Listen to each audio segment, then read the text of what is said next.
ce relais santé est né vraiment d'un besoin qui a été mis en évidence par les travailleurs du réseau relais social, donc c'est-à-dire les travailleurs qui travaillent dans toute l'aide aux sans-abri. Donc on s'est rendu compte qu'il y avait finalement très peu d'accès aux soins pour les personnes de la rue. Karine, ça va mieux? Non, pas du tout. Peu d'accès aux soins parce que ces gens ne prenaient pas nécessairement soin d'eux-mêmes, ne prenaient pas soin de leur santé, que les travailleurs qui étaient en contact avec eux étaient parfois réticents de leur parler de santé puisqu'il n'y avait pas vraiment de solution. Donc quand on n'a pas de solution, on préfère parfois ne pas poser la question et que donc finalement, quand la santé se dégradait, ces personnes se rendaient aux urgences dans les hôpitaux avec des situations qui étaient parfois catastrophiques, où ils n'y allaient pas, où ça se passait mal. Donc, les médicaments, je sais pas ce que je vais en faire pour faire mon PVD, quoi. Ok, je vais regarder. Ouais, parce que je n'y comprends rien. Donc ici à Charleroi, on a voulu l'organiser sous forme d'un dispensaire.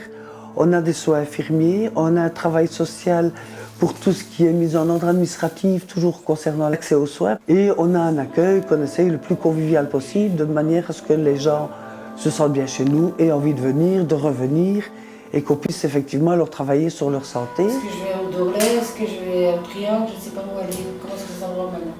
On va téléphoner au Dourlet pour te mettre en prio santé. Ah, Après, ça, je savais pas. on verra. Donc ici, on travaille quasiment exclusivement avec des personnes sans abri. Nettoie fixe sur l'oreille.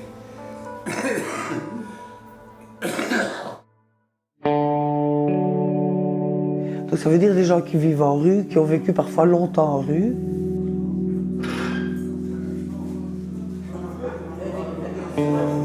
La moitié d'entre eux sont sans papier. Je suis ici sur le niveau de Charleroi en Belgique depuis 2015 et je suis dans une situation irrégulière. Et on vit comme ça fait bien longtemps, on est à la rue.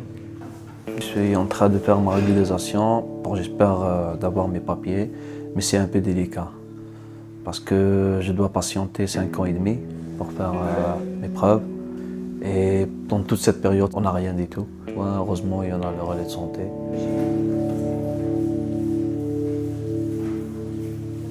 Mais toutes ces personnes qui sont à la rue, consommatrices ou non, sont souvent des personnes qui ont eu une vie qui a été faite de ruptures, d'échecs et de rejets à répétition. Ce qui fait que finalement, ils ne croient plus en même en eux. Quelque chose est cassé, quelque chose s'est rompu à l'intérieur d'eux-mêmes aussi.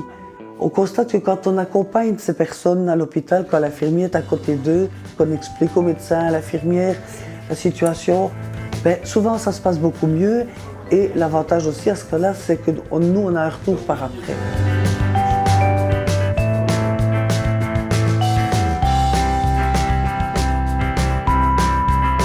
Il faut dire que la rue désapprend beaucoup.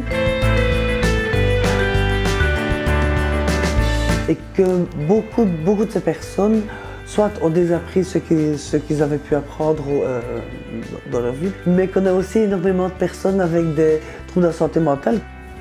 Il y a des gens où, mais ils n'ont pas envie de se faire filmer. Le comportement des personnes précarisées est parfois difficile à vivre dans la logique des urgences. Le fait que les acteurs autour du patient se parlent permet d'une part que le patient se comporte de manière plus adéquate, mais aussi que les soignants, les médecins, comprennent et adoptent un comportement qui permet à la personne, finalement, d'être prise en charge de la meilleure façon qui soit. Voilà, et donc on constate que ce travail d'accompagnement et de lien entre les gens de la rue et les structures hospitalières est vraiment un travail indispensable à poursuivre. Donc le prix Guerre Noël, géré par la Fondation Rambaudouin, va nous permettre effectivement d'intensifier ce travail de lien avec les hôpitaux. Tout ce qu'on peut espérer, c'est que nos pouvoirs subsidiants puissent pérenniser ce genre d'action pour que nous puissions continuer à travailler de cette même façon.